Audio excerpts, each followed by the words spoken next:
Hi everyone, welcome to the Story Times. Thanks for joining us. Today we've got a brand new story to share with you. So let's begin.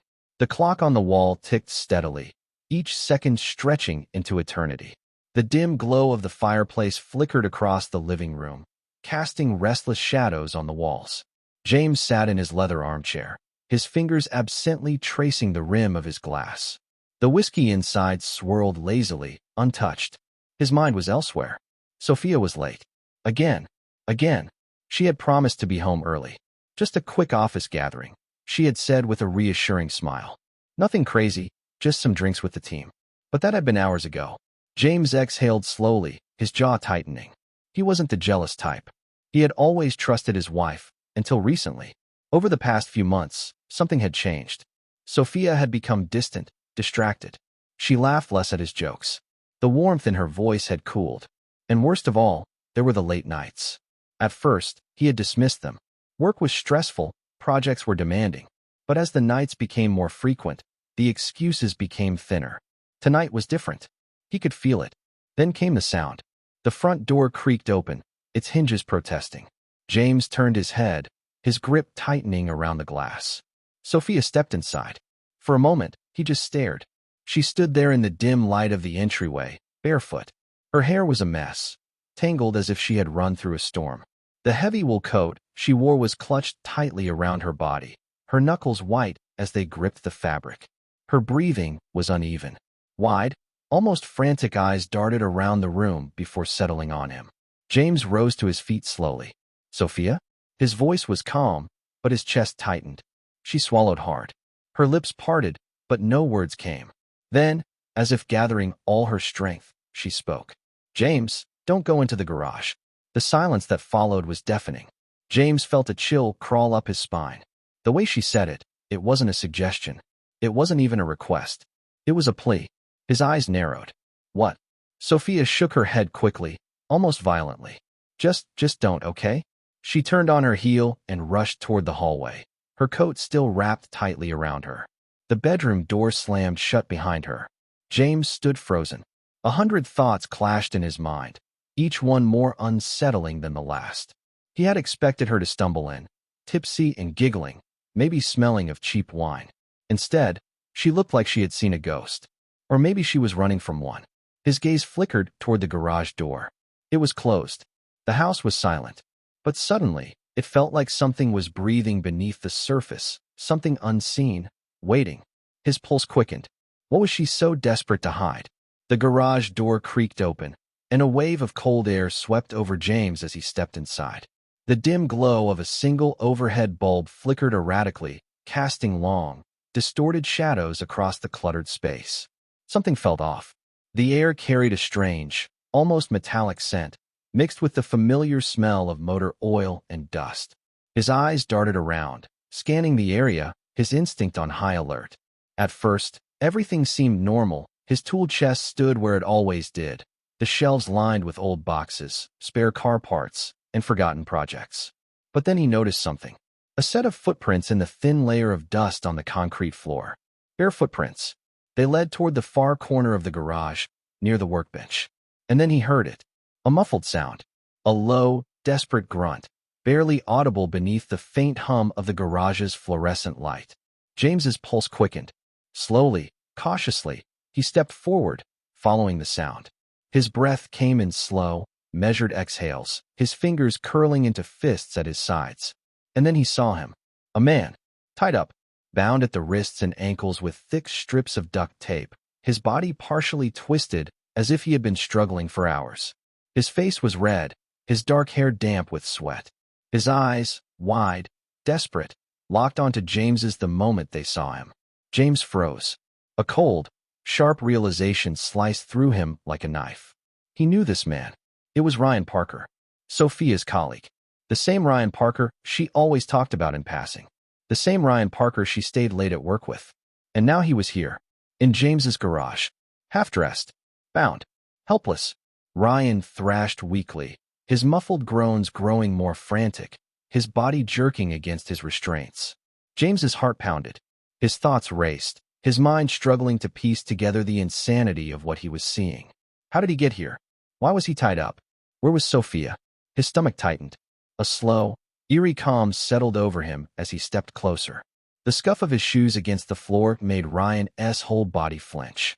James crouched down, his sharp gaze never leaving the man's terrified expression. Up close, he could see the beads of sweat glistening on Ryan's forehead, the slight tremble in his fingers, the sheer panic in his eyes. James tilted his head slightly. "Now, how in the world," he said, his voice calm, almost curious, "did you end up here?" Ryan let out a frantic, muffled plea, his voice barely intelligible behind the gag of duct tape wrapped around his mouth. His head shook wildly, his eyes pleading. James exhaled slowly, studying him. There were only two explanations. Either Ryan had broken in and gotten himself into some bizarre, unfortunate predicament, or someone had put him here. And James had a very, very strong suspicion about which was the truth. His jaw clenched. A dark, unsettling realization settled in the pit of his stomach. Sophia had told him not to come in here. And now, standing in the cold dimness of the garage, staring down at her bound and terrified colleague, James finally understood why. James stood frozen in the dimly lit garage, his eyes locked onto the writhing figure before him. The man on the floor, bound with duct tape, looked up with sheer panic in his eyes. His face was flushed, his hair disheveled, and his body, clad only in a pair of boxer briefs, trembled from cold or fear, perhaps both. His muffled grunts pushed through the fabric stuffed into his mouth, desperate, pleading. For a moment, James didn't move. He simply observed. He felt no immediate rush of anger, no wild burst of emotion that one might expect in such a moment. Instead, a chilling calmness settled over him, a slow, creeping wave of calculation and curiosity. He stepped closer, his boots making soft, deliberate sounds against the concrete floor. The fluorescent light overhead flickered once, casting brief, eerie shadows across the garage.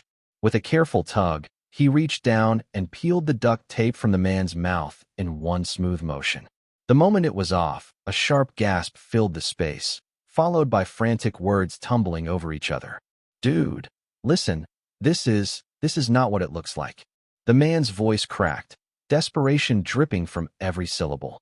James tilted his head slightly, studying him as if he were an insect pinned to a display case. "Not what it looks like," he repeated, his tone eerily neutral.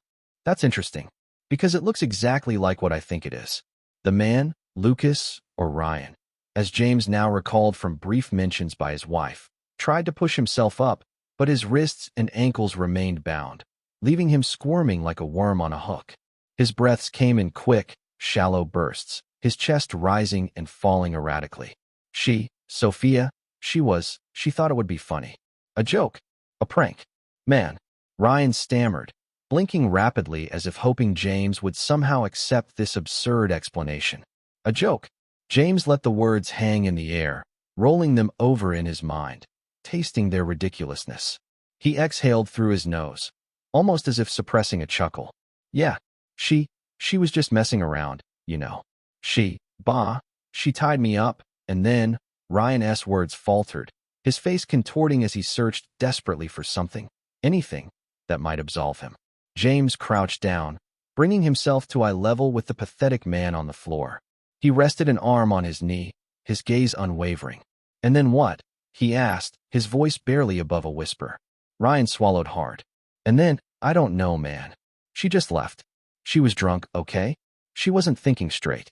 James nodded slowly, almost thoughtfully. "So let me get this straight," he murmured, tapping a finger idly against his thigh. "You're telling me that my wife, my loving, devoted wife, thought it would be funny to take a man, strip him down, tie him up in our garage, and then what? Just leave him here?" Ryan's eyes darted around as if searching for an escape route that didn't exist. "I swear, dude, I didn't do anything. He was unraveling, the pitiful excuses disintegrating the moment they left his lips. James let the silence stretch between them, thick and suffocating. He could hear the distant hum of the house's heating system, the occasional drip of water from the pipes along the garage wall. He could feel the weight of the moment pressing down, the undeniable truth clawing its way through the flimsy web of lies. Then footsteps. Fast, hurried. The garage door burst open, slamming against the wall, and there she was. Sophia. Her face was pale, her eyes wide with something between terror and defiance. Her hands clenched into fists at her sides, her breath coming in sharp, uneven gasps. "James," she started, her voice high, too rehearsed. Whatever he said, it's not true. James remained crouched beside Ryan, his gaze steady, unreadable. He didn't respond. He just waited. James didn't react with rage.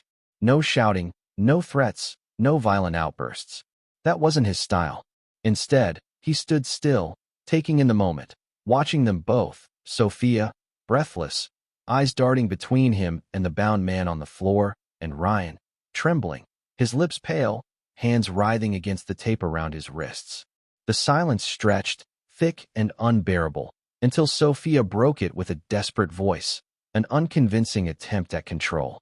"James, I can explain." "No," he interrupted smoothly, his voice as calm as if they were discussing the weather. "You can't. And even if you could, I don't want to hear it." His fingers moved with practiced ease as he pulled his phone from his pocket. The cold glow of the screen illuminated his face as he activated the camera. "What are you doing?" Sophia's voice wavered between fear and anger. "Documenting." A simple word. A heavy one.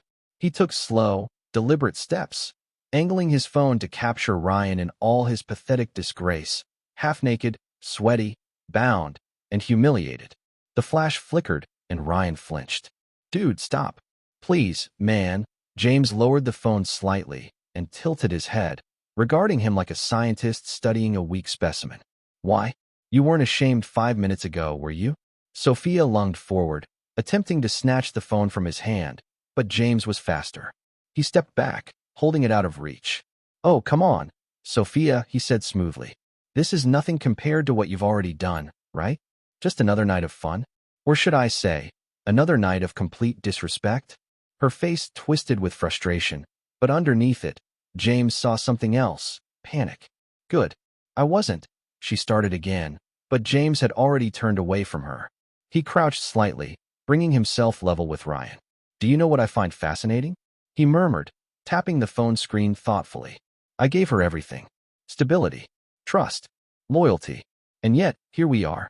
Ryan swallowed, his Adam's apple bobbing as he struggled to hold James's gaze. "I didn't mean for this to happen," he said quickly, voice hoarse with desperation. Sophia, stop." James chuckled. It was a low, humorless sound.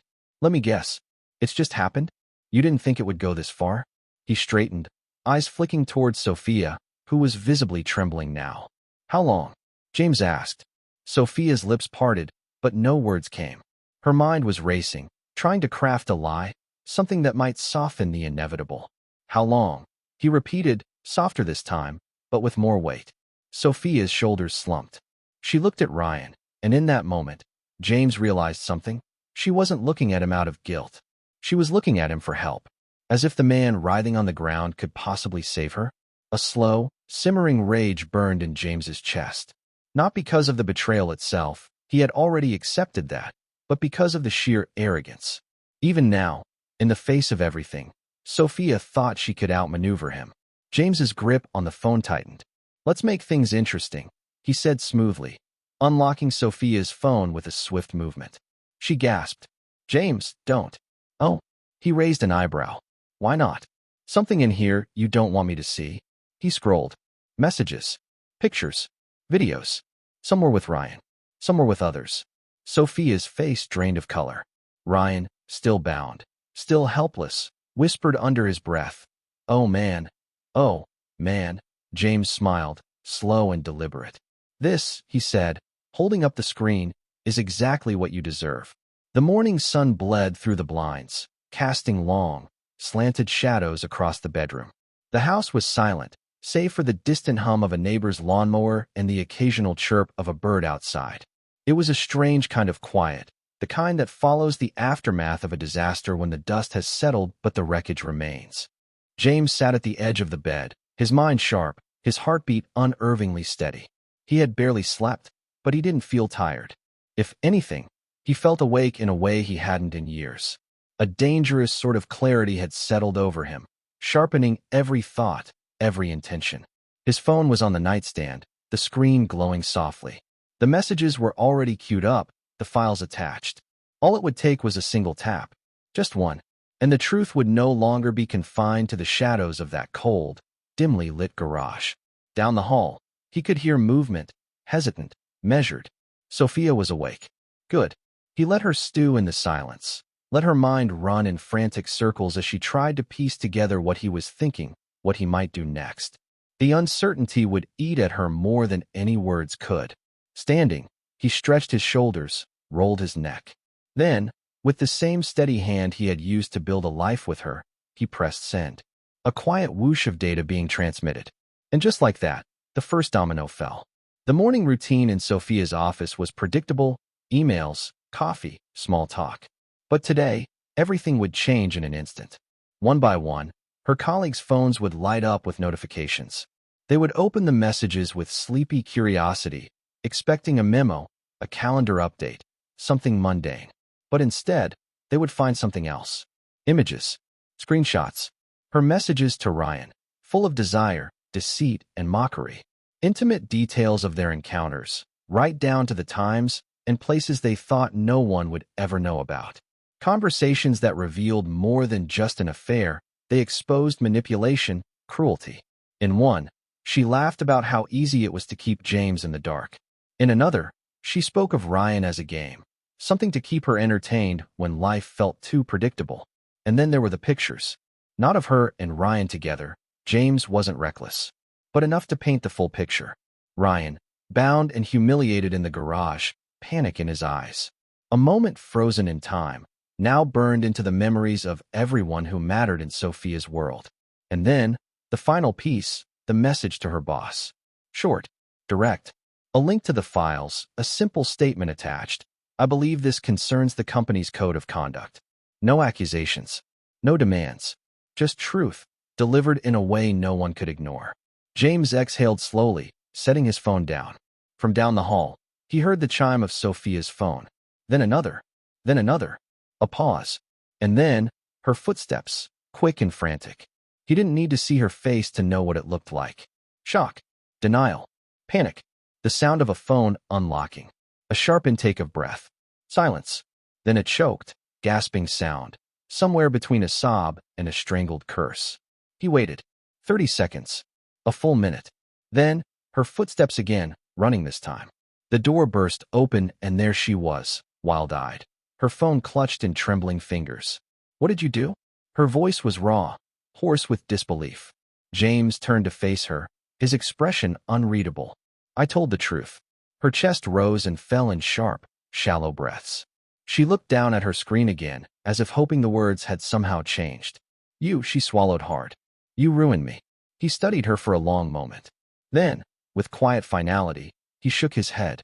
No, Sophia. You did that yourself.